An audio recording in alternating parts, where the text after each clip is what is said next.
Welcome back to another extra magical episode of the Striped Sweater Podcast, where the best time to listen is all the time. I'm one half of your co-hosts, the open window maniac, Zach Main, and I am here with... Alexander Beardsley, and I'm a bad person. And we're here for episode 7, which features episode 7A, Hall Monitor, and episode 7B, Jellyfish Jam. And it's been a long time coming. You have been extremely excited to talk about Jellyfish Jam. And It's just one of those I liked. I really enjoy music. We both do. Yeah, and it's funny, watching it back, it's a very minimal dialogue in this episode, and it's kind of cool because it's all about music and the power of music, and also something else that the narrator will tell us at the very end of the episode. But we'll get to that in just a few moments, actually quite a while, the end of the episode.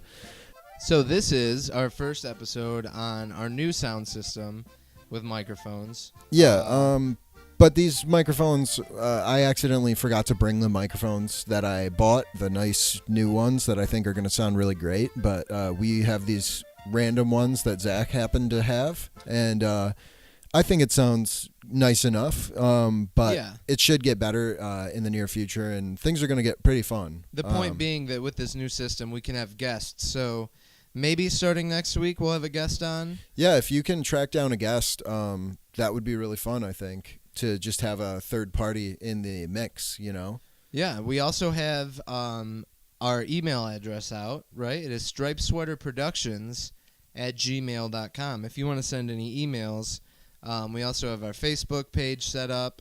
Go ahead and give it a like. Just getting some plugs in early. Yeah, since it's all for new. sure. And that's good. Yeah, we have a Facebook, we have a Gmail account, we have a YouTube account now.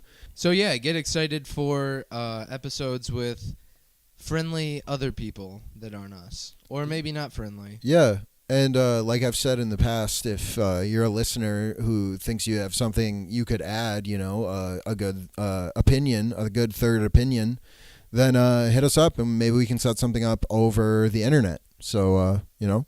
Yeah, so unfortunately, for those of you guest lovers, this episode will not have a guest, and it will just feature the two bikini bottom bad boys of me and Alex. Yeah. But I still think it's going to be sweet because these are some good episodes, and we're pretty much ready to dive right in, head first, toes last. I think that's correct, Zachary. And let's see. What is the thing I'm supposed to say here? Are you ready, Zach? Alex. Shout out to Super Monkey Ball. You said that in the last one. Yeah. No, it's staying in. Bump this shit. Bump this shit.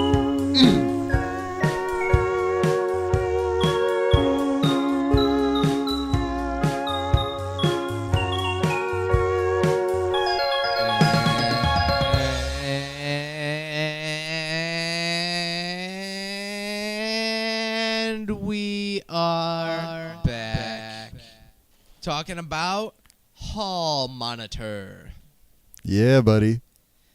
Give us some info on this here episode.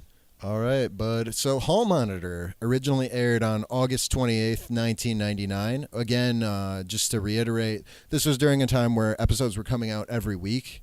I looked forward on the timeline and noticed that eventually they start coming out like once a month for a while, and it's kind of funny.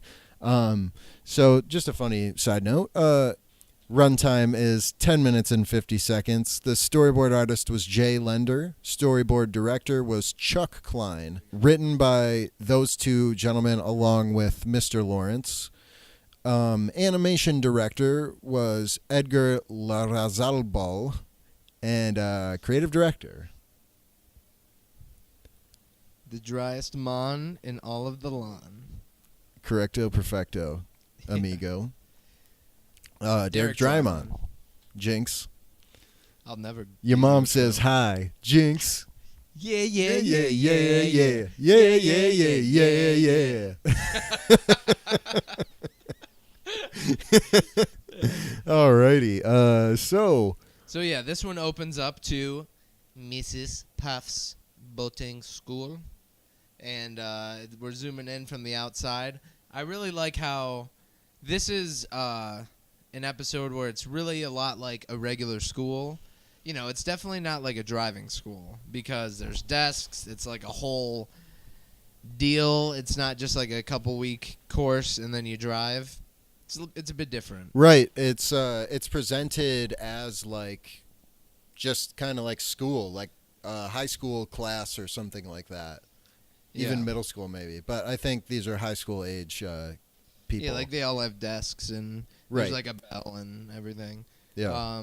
So it goes to like Mrs. Puff kind of finishing up what she's talking about for the day is what it seems like, but because all the kids are already sleeping, but it's actually the beginning of class. All the kids are sleeping, and we're seeing each of them. They're like so bored out of their mind. The one dude Must has just because it's early. Yeah, the one dude has like drool like pouring out of his mouth. It's a funny image for sure. Yeah, because we find out this is 8 a.m. and because maybe this is for other people who actually have school. Maybe this is like on a weekend even. Hard to say. But you'd think that most people going through boating school would also be going through regular school at this time. Yeah. I mean, I don't know if they ever really touch on like regular school. Yeah. Maybe they don't have it. Maybe the I think fish just advance. Well, didn't Patrick and Flats the Flounder go to like high school together? They did go to school together. Right. Or they went to college, right? Yeah. They went to like community college together. Yeah, that is it. We put it together. So then Mrs. Puff is finishing up whatever she's talking about to declare who the hall monitor of the day is going to be. And she looks at her list, and I wrote down the names of who's in the class. Yeah. Go ahead and list them off. Bart, Jimmy, Tina, Ralph, Beth, Mimi, Buddy, and SpongeBob, whose name is written in red because he's the last choice, I would assume, for hall monitor. I guess, right, yeah, it's his turn. I don't know. Yeah, everybody else has a check mark next to their name, so they've already done it. Yeah, for sure. So she goes through this list, and then she starts to talk about... So she goes through this list, and when she says SpongeBob's name aloud, he, like, scooches out from... It's like he hears it, and but she says it worryingly and sweating. Yeah, and she's to herself. She's aware that this is not going to be good if SpongeBob is given the hall monitor title for the day. Yeah, but then she's like, "It's Jimmy," and then they're like, he's like, "No, I already done it." Yeah, I done it already. Yeah, and then she says, "Phil," and he's like, "No way, Mrs. Puff." But, like, Phil's not even on the list. Phil was not a name on the list. That's but he's funny. There. You think they could have gotten that right. That just seems they must like have lazy. Changed the list or something. That just seems really lazy, but it's fine. Who cares? It's not really noticeable unless you're going through it with a fine-tooth comb, as we do. Yeah, but then she starts naming off, like, who Tina, and Tina's like, "No, I did it 3 times," and then she says Beth, whose name was on the list, in the thing they say for Beth is, "She graduated." Yeah, but she's still on the list, which is funny. It's a good line. Because then she starts naming, she might say Ralph, I think, who's on the list. But then she's like, Henry, Vera, Clayton, people who aren't on. And every time she says a name, SpongeBob scoots his desk a little bit closer to her. So she's just saying names of people who have already been through this, like a long time ago. Yeah, she's just hoping panicking. someone's there. She's panicking. And SpongeBob is like, I mean, he knows it's his turn, and he's ready. He's excited. Yeah, and at this point, she's just naming names and looking all frantic, and he's literally just bumping into her with his desk. Yeah, like, over and over. It's funny. Yeah. And then she's like, okay, it's SpongeBob. And he's so excited that his feet launch they shove into his sponge body, and then rocket boosters come out of his legs, and he flies up into the air, and then lands right in front of her.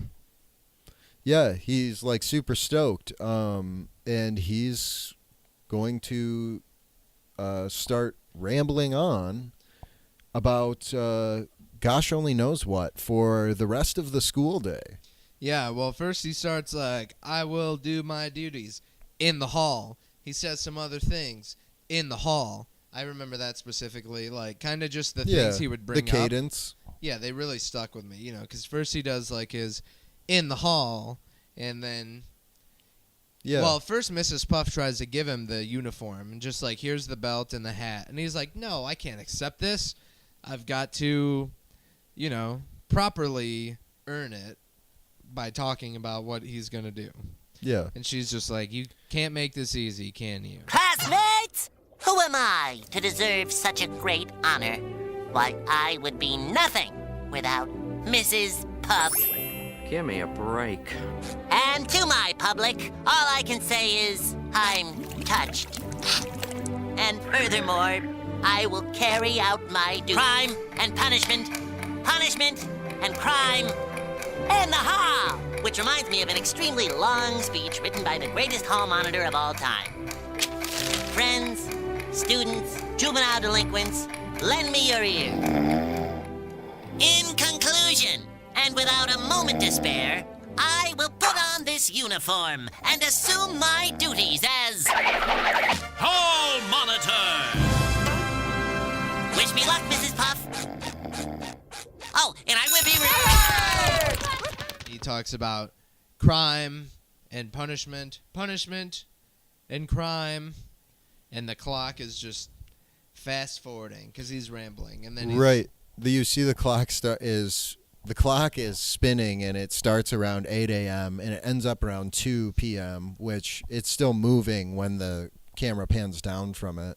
So, I mean, I don't know when the school day ends. I mean, I guess theoretically it's as long as a normal school day, which that's not how driving school is in real life. Yeah.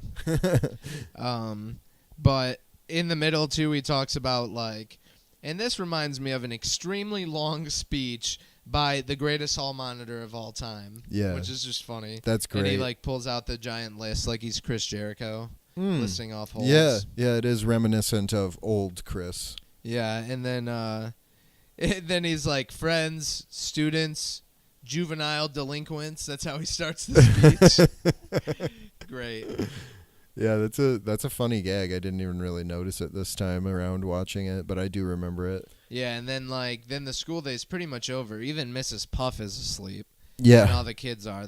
Everyone's asleep. Yeah, and then he's like, and then he pulls it out from behind him. He's like, so I will definitely take this hat and this belt, and I will be hall monitor. And he does it's like a superhero voice. Hall monitor. Yeah, and it's funny. He does this voice throughout the episode, and his face structure changes each time that he does it. Jaw. Yeah, his jawline becomes more chiseled, and his eyes squint a little bit. I guess it's kind of a funny, reoccurring little gag throughout. He has more of a smooth face. I would say more of a beautiful face. Yeah, more of a beautiful face for sure. Yeah, I'd fuck him. He's got enough holes. So anyway, the bell rings, and yeah, he's like, SpongeBob, right as he's about to get started, he even goes to the door. He's like, I'm going to start. And then he's like, oh, yeah, and one more thing. And then the bell rings. The bell rings, and then the students run out. They trample animal him. Style, and stampede over SpongeBob's fleshy body. Which brings me to this. They have a hall monitor, but literally the way they get in and out of the class is just through the door. Right. So the only way they would need a hall is in between classes, which they do later in the episode, which is kind of weird at a boarding school. But then they also have lunch or bathroom or something. Other than that, this school day they didn't use the hall at all. Right. They need a monitor. There was no you never see the hall. So is the hall just the outside world? Is that kind of the joke, I guess? That's what SpongeBob thinks. Right, right, exactly. But they do have halls. They just don't use them in this episode. Well, I mean, technically we don't know. Perhaps, that's a later addition that is put on as the school expands or something. Because really it does only look like one small building, the whole establishing shot of the school. Yeah. So it's really just the building and the lighthouse. But they do have a hall monitor, and Indeed. SpongeBob just kind of ruined it, and he's like, I took too long on the speech, right? She's like, yeah. He gives us stuff. He's like, well, okay, and he like deflates, and he's like hanging over his own sides. He's so down in the dumps. Yeah. Poor boy. And she's like, he just looks so sad and pitiful. So Mrs. Puff is like, I guess there wouldn't be any harm in letting you wear it until the end of the day. And he like is ecstatic. Yep.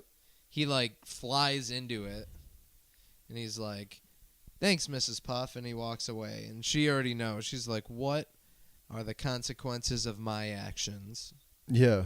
What are the consequences of what I've just done? Yeah. And so SpongeBob, we see SpongeBob sort of strolling around or what have you, and he comes across a intersection with a broken traffic light. The lights are just going crazy, and there's just a four-way stop. Everybody stopped. Nobody and knows what to honking. do. And it's funny because they're like one-lane roads, so it's like you can't even – it would be a total mess in Yeah. real life. Yeah. And it turns out to be a mess as SpongeBob sees this as an opportunity to flex his new authority as hall monitor in the world. And since there are no halls in the school that we know of, the world are his halls, and he must Keep order. Indeed. He says, what would this town or what does he say? At the end, he says, what would this town do without me? But first, he's like doing the... This looks like a job for the hall monitor. Right. And he starts directing traffic. He's like dancing. Yeah. And he's like throwing fingers this way, and people drive by. We see Tom, the chocolate guy. Yeah. Fred is there, the my leg guy. Yep. And, he's just kind of dancing around. He even does one where he says, like, come to me, and the car's driving at him, and he reaches down to his thick gooch area, and he lifts himself over the car and has giant legs to get around it.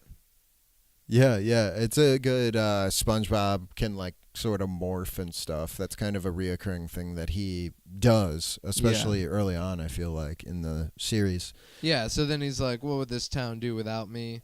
And then we Totally see, oblivious to what he just did. Yeah, because there's a huge pile up. There's so many hurt people. We get Fred giving his most famous line Of my leg. And although he's also the one who later says, like, fry up those greasers, crabs, right? I think so, yeah. Yeah, which is also great. I can't wait to see that because I don't remember. Actually, I think I do remember which one, but we'll get there. Yeah. Yeah. So it's funny that he just doesn't even. He's like, "Oh, I'm so great. I'm best hall monitor." Yeah, what would the town do without you, SpongeBob? He's essentially to hall monitor what Donald Trump is to presidency. He's just like, "I'm the greatest." Like, even though he's messing everything up. Yeah, sure. So then he he's just- continues. He's on patrol. I'm on patrol, singing to himself like a sweet little boy, as he does, Yeah. in his pure, innocent lifestyle that he leads. Yeah. And he comes up to a house with an open window and remarks, "Uh-oh, an open window." Yeah, and he sees people in there, and I remember this because it's just such a weird thing. This couple eating, and they're just like eating more seaweed medley, dear. Yeah, the accent on that fish is pretty funny. More seaweed medley, dear. Yeah, and they're just like chewing, and he doesn't respond. He just looks forward and keeps chewing. And SpongeBob is like appalled by this open window to the point that he's like, I need to teach these people a lesson about leaving their windows open. In what better way than with a demonstration? Yeah. So he puts on like a ski mask type thing, and jumps through and yells, "I'm the open window maniac." And they just run out of the house, worried for their lives. Like any person would if that happened to them. And SpongeBob, too oblivious to understand that, just thinks, okay, yeah, I hope you learned your lesson. Yeah, Yep. he's proud of himself. Yeah. And so back to patrol, SpongeBob walking around Bikini. This is like the first time we're in downtown Bikini Bottom, I think. At least like where there's buildings all around and stuff, you know. Yeah. So he's doing his on patrol thing again. Yeah, he's back on patrol, and he notices a pile of pink goop on the ground and goes, "Vandals, another crime." And then he reaches down and picks it up with his finger, and he tastes it, and he's like... Like any person with a half a brain would do. Yeah, with a mystery liquid. And he says, "Strawberry." And then he gets hit with some of that liquid again. It's like a pretty big chunk of like ice cream that looks like it falls on him. Like it's all over his hat and stuff. Yeah, because we look up, and what is it? It's Patrick sitting on a wall eating strawberry ice cream. Yeah, he's licking away. Yep, and then he's sloppy. And SpongeBob's like, Patrick, and Patrick looks around. He can't see what's going on. Patrick's like, "My ice cream, it's alive." When he sees that the thing is alive, he throws the ice cream down, and it lands on his face. SpongeBob is like, "No, Patrick, down here," you know? Yeah, and so he looks down, and there's the ice cream on SpongeBob's face. And he jumps down, and he lands on... Well, first we can't see. He just jumps down, and he's like, "SpongeBob, where are you?" And he looks to the side, and he's like, "Down here," and he's like sitting on him. He flattened him. Yeah, and it's funny because you get that like obscured, "I'm down here." Yeah, and he's just like, oh, he doesn't even realize he just flattened his best friend, and he like, SpongeBob, like inflates himself. He gets like his eyes bulge out and everything, and then he goes back to his normal shape. Yeah. SpongeBob says, "Sorry's not good enough, Patrick. You've committed a crime, and I'm taking you in." And Patrick is like, "What crime?" And shows him the you get a close-up painting of the ice cream cone on the ground. So it's littering. And Patrick just goes, "I'm a bad person." And it's hilarious because he's just like, he's now a bad person for littering, you know? Just because it's a law. And that's when the newspaper boy runs up. And he's yelling, "Extra, extra, read all about it," like he's in the 1950s newspaper boy. Mm-hmm. And and then he has like a more rugged voice when he actually comes up and talks to them. Yeah. And he says, Extra, extra! Maniac strikes Bikini Bottom! City paralyzed with fear! Take it, friends. Arm yourselves with knowledge. Extra, extra! Maniac? Bikini Bottom? Car wrecks? Break-in? Who better to bring this maniac to justice than me? The Hall Monitor! But I can't handle this case alone. Patrick, are you ready to give up your life of crime? I want to be good! Now you just need a symbol of authority. Perfect. It is our duty to catch this maniac and bring him to justice. But how to proceed? Listen, Deputy, you're an ex-criminal. What would you do? I get an ice cream! Yeah, so basically, as you heard, he's like, explains what the maniac did. SpongeBob doesn't even realize it's the stuff that he was doing. And then Patrick says, "I want to be good." And SpongeBob is like, "Well, you have to have something to identify yourself because he needs a partner, you know." And he sees the cone on the ground, puts it on his head, and Patrick like points to it. He's like, "This," and that's what Patrick uses to identify himself. Yeah, the cone equals authority. He asked Patrick for advice on what he would do since he's an ex-criminal, And of course, Patrick just would get ice cream because that's what he did when he was breaking the law before. Yep, and so they get ice cream. I think Patrick has like vanilla or chocolate. Is it chocolate? I don't know. I don't remember which ones he has. SpongeBob has like mint green looking, so it could be like mint or even maybe perhaps pistachio. And they're just eating the ice cream, and he's like, okay, well, what would you do now? Patrick thinks about it. And then they go back to the ice cream. Yeah, right? they just come back with more ice cream. Yeah, they like ate their ice cream and went back inside. And SpongeBob's just like, this isn't working. Yeah, so he breaks out the walkie-talkies, and Patrick is super stoked about this and is like, "Wee!" And then he says, "I'll go that way, you go some different way." So they split up. And what is Patrick sitting outside of at this point? Still the ice cream place. Yeah, and the police roll up to him. Yeah. Two fish. Yeah, and you know, they're talking to him.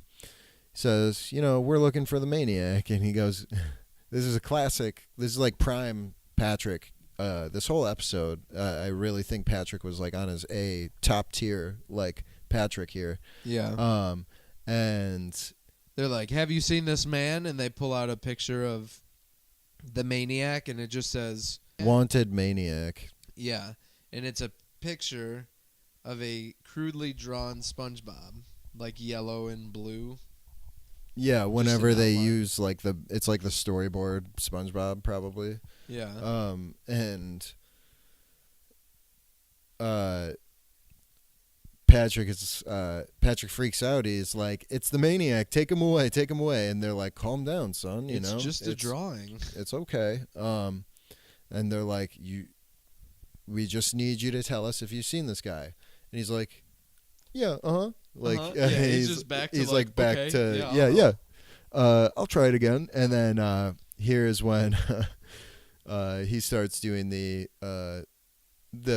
gag of, they show him the flyer with SpongeBob's face on it, and Patrick just screams, and they do this a couple times. Yeah, and then they look at each other and they like squint and they like smile, like, we're gonna mess with this guy. Yeah, they start to mess with him, And you tell us if you've seen this guy, understand? Yeah, Okay. Horrible!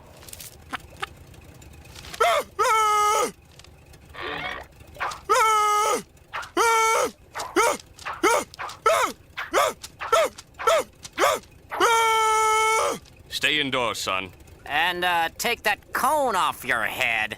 They just like show it up and down just to like watch him scream, and they just laugh to each other. the animation on Patrick screaming is pretty fun to watch, because he goes from like totally panicked to just totally straight faced and big-eyed, and yeah, like it just changes on a dime. It's fun to watch. And then their response as they're laughing and driving away, they tell him to stay inside and get that cone off your head. But it's funny because he's an open window maniac, so he only strikes inside. They're pretty much telling him to go somewhere that the open window maniac would strike. Yeah, I think the joke here is like you're a little bit special. You should stay inside. Yeah. Don't hurt. You don't belong in the outside world, kind of thing. Yeah, and then we get to the meme shot of SpongeBob looking around, and he can see, like, he's looking for the maniac, and then there's a sign behind him that says maniac and has his picture on it, and people have memed that, as like when somebody's looking for someone doing something bad, but it's themselves. Yeah. Yeah. So that's like popular right now, and he's talking to Patrick about like we should meet up, right? He can't find him. Yeah, SpongeBob walkies in, and he goes, SpongeBob here, Patrick, report. Says, I don't want to be a policeman anymore. I'm scared. And he's just like, get a hold of yourself, deputy. I want to go home. Poor rookie. All right, I'm on my way back. Hurry, SpongeBob. I think it's getting dark. Yeah, and then when he says dark, it's like the the part that's the sun just like falls and is replaced by darkness. It's kind of cool the way that it like falls and kind of bounces into place. Yeah, it's reminiscent of like a curtain at a theater, but it slams down, and it even makes a noise. It's Hurry, SpongeBob! I think it's getting dark. Dark. And he goes, dark.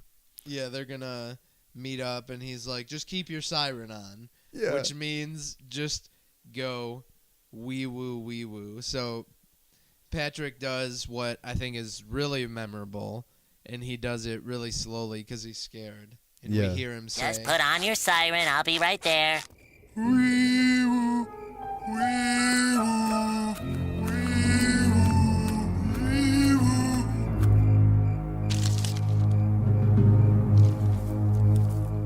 Wee woo, wee woo, wee woo! SpongeBob, I see him Where is he, Patrick? at the intersection of Conch and Coral. That's where I am. He's right on top of me, but I can't see him. What's he doing? He's just standing there, menacingly. Get out of there, SpongeBob! Yeah! That's his maniac shriek! He's going to attack! He's acting all crazy! yeah, he starts to do it much quicker when he sees SpongeBob under the street light. He doesn't recognize that this is SpongeBob, though. He sees it as the maniac. Yeah, because he has the maniac picture, and then he pulls it down, and under the street light is someone who looks just like the picture, but he doesn't realize it's SpongeBob. He's like, what is he doing? He's just standing there, menacingly. Yeah, that's great. And we can see it's SpongeBob, and he like starts to scream and freak out because he's like right by the maniac, but he can't see him. And he's like, he screams and he's like, that's his maniac shriek. Yeah. He's going to attack, and Yeah. SpongeBob is crying and running around in circles, just like so upset, doesn't know what to do. And Patrick's trying to help. Hide behind that building. No, wait, he's behind that building. He says, hide under that street light. And SpongeBob picks up the whole street light because he's super strong now. Like he's and he going just holds to it up in the air. like he's going to hide himself underneath it or something, and he's like, "Well, wait." He's under it. And eventually, SpongeBob, it's like too much for him, and Patrick tells him to run for his life. Yeah. He dives into the nearest mailbox, and there's a bunch of mail in there, and then his walkie starts to like, you can hear it being all muffled. yeah, because it's beneath all the mail, and he digs it out.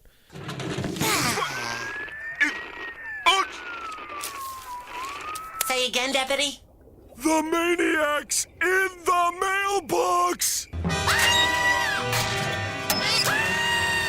And we get another, probably the funniest single line of dialogue, I think, in this episode, for me personally, is, the maniac's in the mailbox. Which is, it's great that SpongeBob doesn't even realize, like, obviously there's no one else in the mailbox. You can see that. Something's wrong. Right. But instead, let's just flip out. And what he does is he, like, you can see his eyes in the chute of the mailbox, and he, like, bursts his feet and legs out of it, and he's just a running mailbox.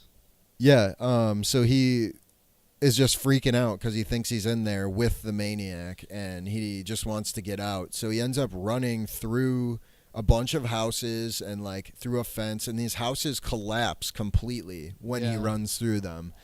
So he's, like, destroying entire buildings in the city, which, if you did that in real life, you would probably go to jail for life. Yeah, but he like kind of ends up next to like one of those maniac posters ends up on him, and he looks at it and he's like, he's not half bad looking for a maniac, and it looks like him. Yeah, It's pretty funny. It's obviously him, and then we finally get that moment of realization. Yeah, and he's like, wait a minute, I'm the maniac. And the second he does, all these cops, like 4 of them drive up, and then like 30 of them like surround him, And one of them's like, "We'll take that as a confession." Yep. Like he heard him say, "I'm the maniac." So they're about to book him and take him away, and that's when, thankfully, Mrs. Puff shows up. She's in curlers and like a nightgown, and she opens the line of cops like it's a saloon door. She must have been anticipating something to happen. When she heard all the cops, she was like, all right, this is SpongeBob. Because why else would she appear there, Yeah. Anyway, they're like, you know this guy? And she's like, of course I do. I gave him that uniform, and he's my responsibility. Which is like so dumb. Why would you say that? Yeah. Come on. But she's... Because what he did is not her responsibility. Just to give somebody a costume and they do this. But then she's like, oh, and they're all looking at her all menacingly now too. Yeah, so we flash forward to the boating school, and she's finishing up a lecture, we can hear. Yeah, and it's actually pretty funny. She goes, and in conclusion, students, red means stop, green means go. And SpongeBob is in the back of the class where he belongs, and he's a little bit nervous. He goes, yes, Mrs. Puff? I'd like to see you after class. 6 months from now. And we see that it's a television on the desk with a live feed of Mrs. Puff and there's bars in between. In jail. And so she got a 6-month sentence for SpongeBob destroying 4 buildings and a large fence. And a home invasion and probably a lot of traffic. So collisions. It goes to show that they're pretty forgiving down there in Bikini Bottom, Yeah. But, they're like, you can see them filming it, and it's funny. And then it just kind of ends. And that's all she wrote for episode 7A Hall Monitor. What would you rate that episode, Zach? I would rate it probably 8 my legs. Like a whole squid of my legs. Yeah, if Squidward and Fred switched bodies for a day. Oh, wait, not a squid. An octopus. Oh. Right. But I think Squidward only has, 6, I think? 6? Yeah. So because he's a squid. Octopus has 8. Well, squids are supposed to have, more than 8.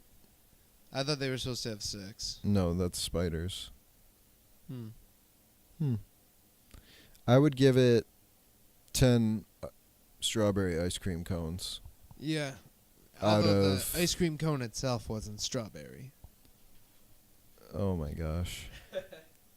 Yeah, that one was pretty memorable. Pretty much the whole episode is good quote, memorable quote. Yeah, it's a very dialogue-heavy episode, and there's a lot of funny, memorable dialogue. And it was a pleasure to get to rewatch this one and go over it. And it's good in chemistry with what they're showing next in the 30-minute block, Jellyfish Jam, because there's, as we said, not a lot of dialogue, and it's mainly visuals and music. That being said, Jellyfish Jam episode 7B does clock in at about the same amount of time at 10 minutes and 49 seconds long. Storyboard artist was Eric Weiss. Storyboard director is Ennio Torreson Jr. Written by those two gentlemen along with Peter Burns. Animation director Fred Miller and creative director Double D. Dee Dexter's sister. Dexter's sister, correct. Yep. Dee whatever the fuck their last name is. And I don't think they have one. Who knows? I don't off the top of my head, and I can't think of it. Anyway, so we open to a shot of SpongeBob in, well, I shouldn't say SpongeBob. We open to a shot of some rocks and things. Jellyfish Fields. The narrator knows that SpongeBob is here, but we don't know that. And he says that he's stalking a jellyfish. Yeah. And then they're like panning over to see him, and he's like, what?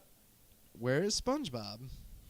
Can't find him, and we see a a peculiar shaped rock formation that kind of looks like SpongeBob's profile, and then it like pans back over to that. Yeah, like the camera like misses it on the first pan across, and then it's like, oh, here it is. So it's like the narrator also has control of the camera. So we see that this is SpongeBob. We see his smile appear and his eyeballs. And then he puts on glasses and says, "Safety first." And that's true. Safety first, then teamwork, then the dream work. And DreamWorks made Shrek, so you know it's true. Everyone knows that.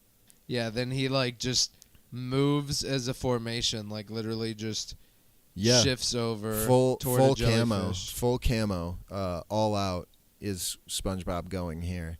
And he's able to capture the jellyfish, which I think is the first time we actually see SpongeBob specifically capture a jellyfish. Yeah, and he does it so easy. Yeah. His new tactic. Well, right. The camouflage is what does it. So he grabs it, but obviously this was not his first rodeo, as he's able to harvest some jellyfish jelly right out of the jellyfish right there.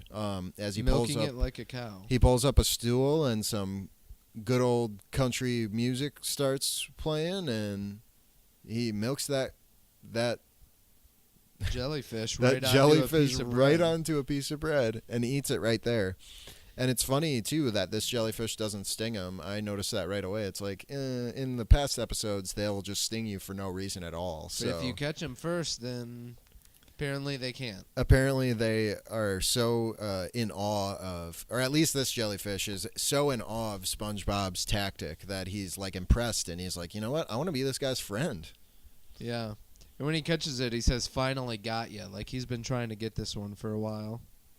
Oh, yeah, that is something. And also it shows he's never caught this specific one before.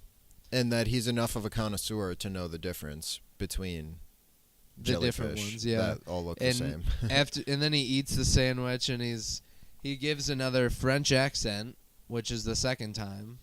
Right? The first one's when he's making the food, and he's like, hold on a minute, in the middle of his spiel. And he says, there is nothing better than the taste of natural jelly from a jellyfish. See you later. And then he's like, all right, cool, I gotta go. But the jellyfish is like following him.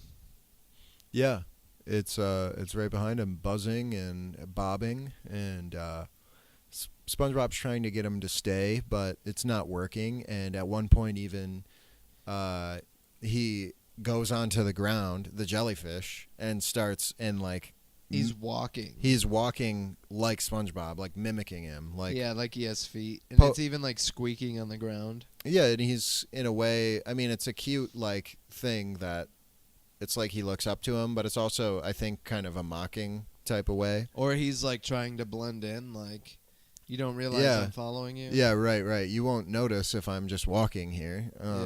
Yeah, but he does. It's cute. And we start to see, this jellyfish. This is the cutest the jellyfish has been in the season so far. Yeah, but SpongeBob takes out like a slingshot and slings him away. Yeah, it's kind of a cruel thing from SpongeBob. Yeah. A little bit out of his character. But then he turns around and it's like stuck to his back. Yeah, and it giggles too. And he like pulls him off, and he's like, "No. Stop following me. You can't come home with me." Yeah, and the jellyfish it deflates like SpongeBob does sometimes. Yeah, and he's all like real sad. Yeah, he's to let us know that he's bummed out, and SpongeBob.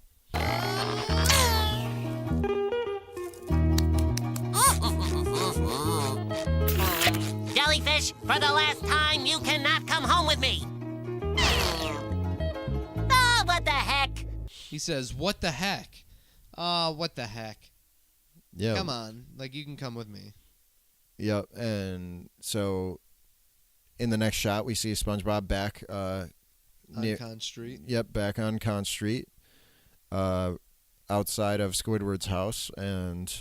Which we didn't really talk about in the last one, that, that intersection SpongeBob was on, one of those was his own street. Right. But we don't know that. It's never we're never led to know that is his street, but Right. we find that out later. But since we do, it's just kind of funny that it like curves all the way into regular town. It is the first time that we hear Con Street named by name, as well as Coral Street. Mm-hmm. And anyway, we're back outside of Squidward's house. SpongeBob has a leash It's tied. just a rope. Well, okay, it's just Yeah, it is a leash, but it's like a primitive. It's just like a rope that's tied around. just a rope that he found that he tied around the jellyfish to keep it as a pet, and he's trying to show it off to Squidward, and Squidward says, "That's no pet. That's a wild animal," which is funny because the jellyfish. There's the way that jellyfish are in SpongeBob. There's nothing like that in the real world. It's a mixture of so many things. It's a cow. It's a bee. It's a butterfly. It's It even can like it can kind of communicate a little bit too. right. They're smart. They're like sentient. It's funny. Yeah, and he's like, "What do you mean? Check this out." And he's like, "It can fetch." And he throws a stick, and it comes back and grabs it. And he's like, "How many fingers am I holding up?" And he holds up 3, and it goes bzz, bzz, bzz.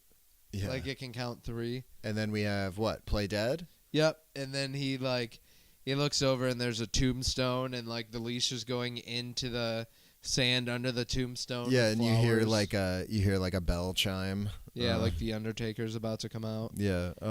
And then Squidward's like, he says something like, "I wouldn't trust that thing even if it was potty trained." Yeah, and we get a beautiful shot of the jellyfish using Some toilet. just a toilet in the street, and he's like reading the newspaper.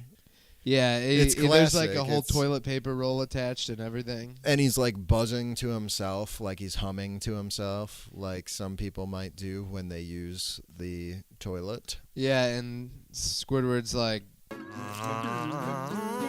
I didn't need to see that. Well, we're going to my house to have a little fun. right, and then it goes into like him, SpongeBob takes the jellyfish into his house, and then he cranks up the music. He's got these giant speakers, and we get this song that's kind of like a not exact version of "Are You Ready for This?" Yeah, the song is actually called "Get Ready for This," which is funny because I don't think they ever say that at any point in the song. But Right, it's but by. It's because it's like supposed to be like that song, but not it. Oh no! The actual song is called "Get Ready for This." Not yeah. Not Oh, y'all you mean ready the for other this. song is. Yeah. Like I this. thought you meant the like knockoff one they do. This song is called "Get Ready for This." It's by the band's or the group Two Unlimited. It's been used at every sporting event for the past 20 years, probably at some point in the night.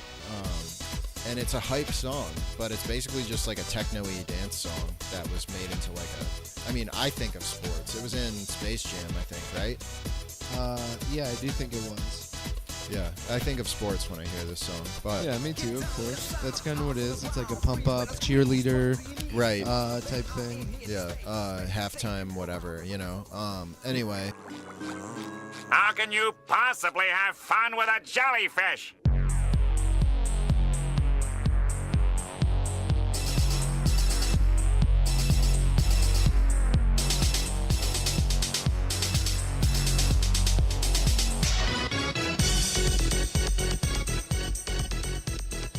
Yeah, these guys are dancing around. There's like all these colors changing. for They're sure. like changing into different shapes. They're doing a thing where like the jellyfish is throwing SpongeBob around in circles, and it's just all sorts of craziness and music.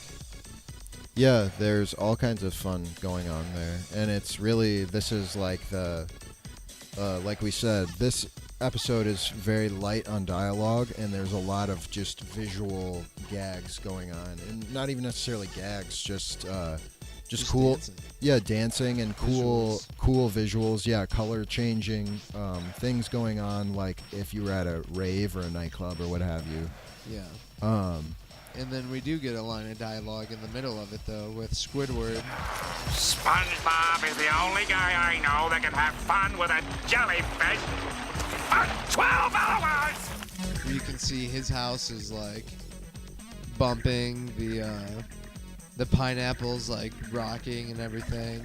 Yeah, and I really like the move where, I think you might have mentioned it, but I do really like the move where the jellyfish is swinging SpongeBob around in a circle, because it's like, it's just strange, and it's just funny because this is like whimsical SpongeBob who's just having a good time with this jellyfish. Like, he is totally happy to just be dancing around and having fun for 12 hours, you know? Yeah. That's a great day for SpongeBob. Right, so then SpongeBob, we go back to him, and he turns off the music. He's like, oh, you sure love to dance, but that's enough. And Jellyfish keeps trying to turn it back on and play the music, and SpongeBob's turning it off. He's like, no. And then they're like fighting over it until SpongeBob puts his leash on and takes him to his room. Yeah, I like how the jellyfish is capable of turning on the music by himself. Yeah, and Gary makes a sound when they get in the room. He's like kind of telling him, this is a bad idea. And he's like, no, I'll just tie him here to his bed. I'll just leave him here. And then he's like, good night, everybody. Yeah, even though both of them. Yeah, to the both of them. Shelly's not there, unfortunately. It's too bad. Shelly didn't appear in this episode. So overnight, we see a group of jellyfish come to the window. It's almost like they were summoned or they were told about this place somehow. Yeah. And SpongeBob's jellyfish is able to just unsee themselves from the leash magically. I guess, their bodies are probably pretty flexible. Flexible, yeah. Yeah, and he goes over to the window and he starts letting in his friends. Gary's like worried, meowing at him. Yeah. And they just like spit jelly on him and they laugh about it. Yeah, they're so we see that these jellyfish are kind of mean. And they don't really care about anybody but themselves. They just want to dance, and there's nothing wrong with that. But Gary's an innocent guy here, and this is his house, and it's like, yo, you're in my house, knock it off. Yeah. And they're like, screw you. I'm gonna spit in your face, and now you can't even do anything. You dumb snail. Yeah, you're so dumb. And then they're like, so they go downstairs, and then we just see SpongeBob actually sleep through the night into the morning. And he, like, stretches, and he's like, oh, good morning, Gary. Good morning, Jellyfish. He's like, wait. Neither of them are there, right. Yeah, and we can see SpongeBob has, like, this robe on the side of his bed. We see it when he gets in there. And then when he wakes up, he actually puts it on and wears it for the rest of the episode. It's a green robe. It's kind of funny. I don't know if that ever makes a comeback, but it's cute. Yeah, it's like poofy. Yeah, like some kind of a, like a bathrobe, basically. And he like gets up and he slips on jelly. Yeah, he slips down the stairs into a huge, in a huge glob of jelly. And there's jelly like everywhere, all over the walls and stuff. And he falls through the door, and we see that there's a huge party going on. Well, we knew this because we saw it, but this is news to SpongeBob. Yeah. And he just couldn't hear it because of his soundproof bedroom. Yeah, they closed the door. It's funny that you could hear it earlier through the house in Squidward's house. When Squidward talks later, like I'll explain more, because there's like a little paradox type thing. Or whatever. A little bit, right. It makes no sense that SpongeBob wouldn't be able to hear the music. But he does go downstairs, and the jellyfish are dancing. He's like, what? You need to stop. And they grab him. Yeah, and they hold him up to the light. Well, they can like form together as a hand. They actually form into a human hand, pick him up, and put him up into the ceiling onto the light bulb. He's like a disco ball or a party light. Yeah. He basically does like what a disco ball does. All the light shines through all of his holes, and he like rotates around until he falls off. And then he's like, I'm gonna go turn it off, and he's like walking and like not looking, and they make stairs out of themselves, and he like walks up it and then just falls down. Yeah, so they're basically not letting him do anything. They've taken over the place. And Right, then they start like grabbing him, and they do like a thing where he's like going down ramps instead, and then they do a thing where it's like he's like on a conveyor, they're moving it 2 different ways, and he's just annoyed. And then this is where we get the outside shot of the house dancing around, and Squidward proclaims that it's been going on for 18 hours. Right, so Squidward's been able to hear it the whole time, even though SpongeBob got a full night's sleep in that house, unable to hear it. Yeah, he's got some soundproof bedroom there. And he's like, geez, I'm going to call SpongeBob and give him a piece of my mind. And he picks up the shell phone and he calls. But who's there to answer on SpongeBob's end? I'm gonna give that SpongeBob a piece of my mind. SpongeBob, listen to me, you square-headed assault on my ears. I've had enough of it.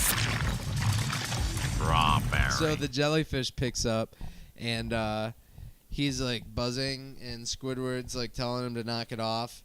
And then you just see Jelly come out of the phone and onto Squidward's face.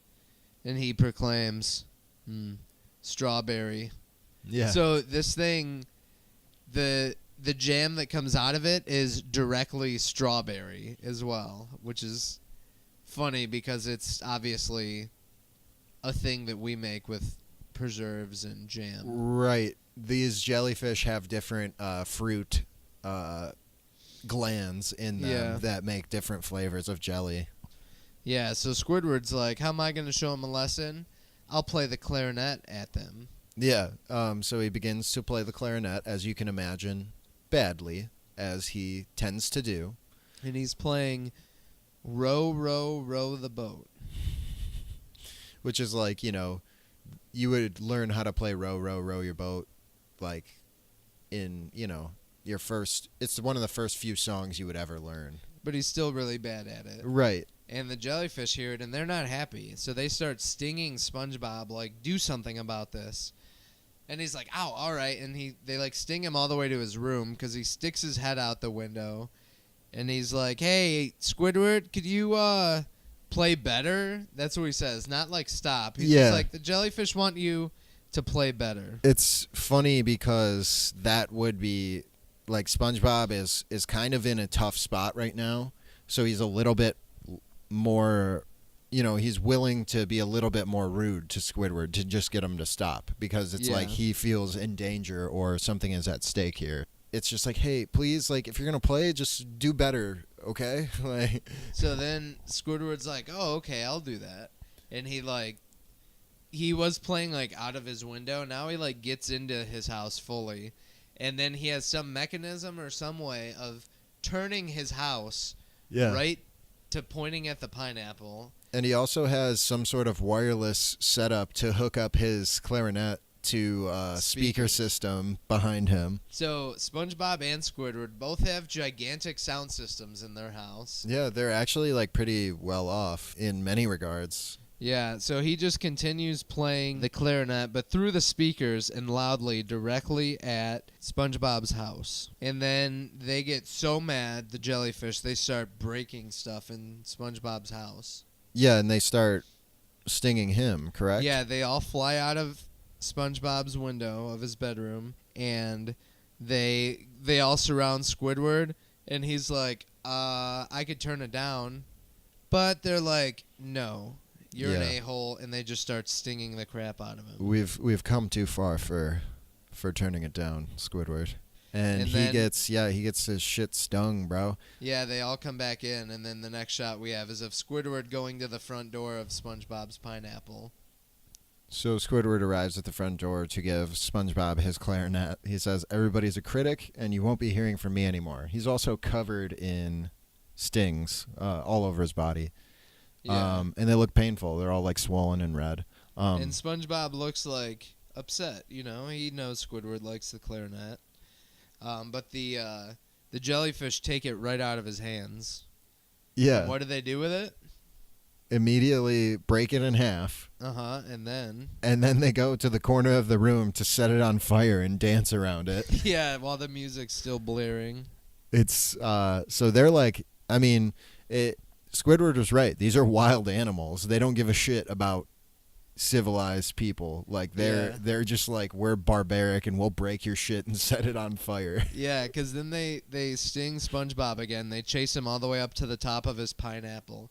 He's like running. We see like a attic type door, but to the roof. It's the first time we see SpongeBob's roof, which we will see it occasionally throughout the series. And so they're up there cowering for their life. And I think it's cute that like he always brings Gary. Like sometimes you don't remember Gary being places, but he does really take care of him and want Gary to be safe at all times. Yeah, absolutely. He cares about him. Although he is important to this part. And it's funny because, he says, Gary, you were right. Thanks for not rubbing it in. Yeah.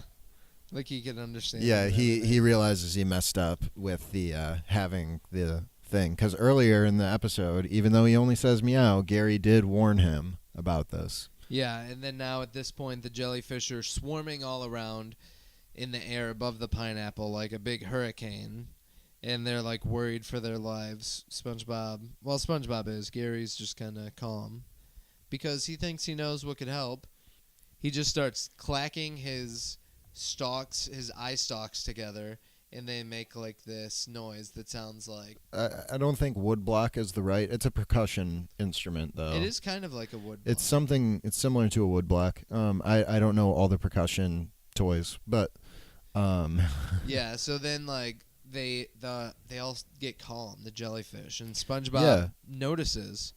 He's like, is this it? And he like stops the eyes from clinging together. Well, he stops the eyes from clinging together. He notices that they start to rage up a little bit. So Gary was able to realize that these jellyfish just need a beat and they'll chill, That's all they need. So then he like does it again and stops it again. Like it takes him a couple times and then he figures it out. And he holds up Gary and he says, "Gary, don't stop shaking it." Because this is Gary's way of dancing, maybe? Yeah, I guess. So then he's like walking them all through his house and then out the front door, and they're just in line. And Gary's eyes are still clackering to this beat. Clackering. His meaty clackers. So yeah, then they're just like walking around, and first SpongeBob like points to like this bubble. This bubble's like popping, and then eventually we add this chest opening up and bubbles coming out. There's the chain on an anchor that's shaking. There's a dolphin noise. There's coral singing. Yeah, the chain makes like the hi-hat noise, and we get a full beat going here, Yeah, and then we get the clams. He points to the clams, and they each have different pitches, so they do like a la la la la la la la la la la. I love this song. It really is memorable for me. I like it a lot. Yeah, so then it just sounds like this eventually. And then the horns kick in. Yeah, and we even get the jellyfish like make strings with their tentacles, and then one of them strums down. Yeah, and it's cool. It has that nice like Hawaiian slide guitar sound. Yeah, nice. Yeah. You're really good at that. And then they're all dancing, and he's still in his bathrobe, and it's great. Now they're just jamming together. Yeah, and he like leads them back to Jellyfish Fields, and he's like on top of a rock, and everything's happy. It's a beautiful scene. Yeah, everything's under control, and then eventually the song ends, and we get something I didn't really remember the line, but it is a really good line. As SpongeBob and Gary are walking back home by themselves. The narrator? Yeah, the narrator says, Today, SpongeBob has learned one of the sea's harshest lessons. Wild animals can throw very wild parties. Oh, I felt that. Yeah, and then we get this shot of Squidward like getting in the bath covered in stings, and he's like, you can hear like a burn. Yeah. And the narrator's like, ooh, I felt that. Yeah. I don't remember that very last little scene. like that. I don't remember that little Squidward joke at the end, and I really enjoyed that watching it this time around. But to me, that's probably the funniest line of dialogue in this episode. Obviously not the most memorable because I didn't remember it, but that's maybe why I think it's the funniest too, because it was like a nice surprise there at the end, you know. Yeah. And they always end with a joke, and this one was really enjoyable for me.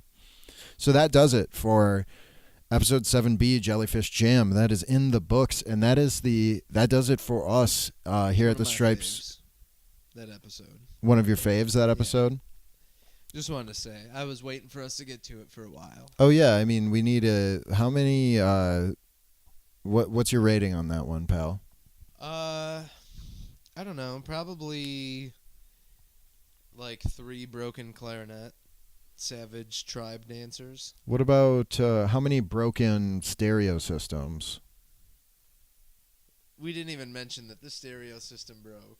Yeah, that's why okay. they got mad. That's okay. At least 7.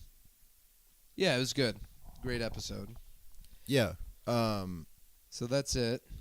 Like I said, I really like that song at the end. It's really fun. It's a classic. Both episodes are classic, as are all of these first season episodes. That about wraps it up for us. You can find me all over the internet at Ashton Waganda, ASHTON even though my actual name is Alexander Beardsley, as I said at the beginning of this podcast. That is where I am available all over the internet. Be sure to subscribe to us on YouTube for some fun stuff in the future. And we are on YouTube at Stripe Sweater Productions. So hit us up, hit us up on Facebook. We also have a Facebook for Stripe Sweater Productions as well, as Zach said at the beginning of the episode. We thank you so much for listening. And, enjoy yourselves, guys. I'm Zach Main. Totally rad _ Zach. Mystified. Just look out. Thanks for listening. Really appreciate it. If you're listening on Apple Podcasts, leave us a rating. We do have at least 1 review, and the more ratings we get, we can actually be ranked. So be honest, if there's something you don't like about it, let us know, and we'll try to fix it. Indeed. We're here not just to talk like 2 dudes hanging out and doing this for fun, but also to be entertaining. So right. If you don't find it like that, let us know, and we'll cater. Indeed. And also apologies, if this episode's audio is a little bit different than the other ones, and I have a feeling it will be. It probably won't be the worst, but we were trying some new equipment today. I forgot to bring the microphones. I think I said that at the beginning of the episode. Major bummer, but it is what it is. So yeah, thanks for listening, guys. Zach, what would you do with a drunken sailor who just shit himself? Probably change him. You would change him for him? You would help him get change changed? his diaper. You would help him get changed? Yeah. You're such a sweet boy. Yep. Well, that's it. Good night, everybody. All right, gang. Bye. Bye. Love you. I get to say bye last. Bye, last.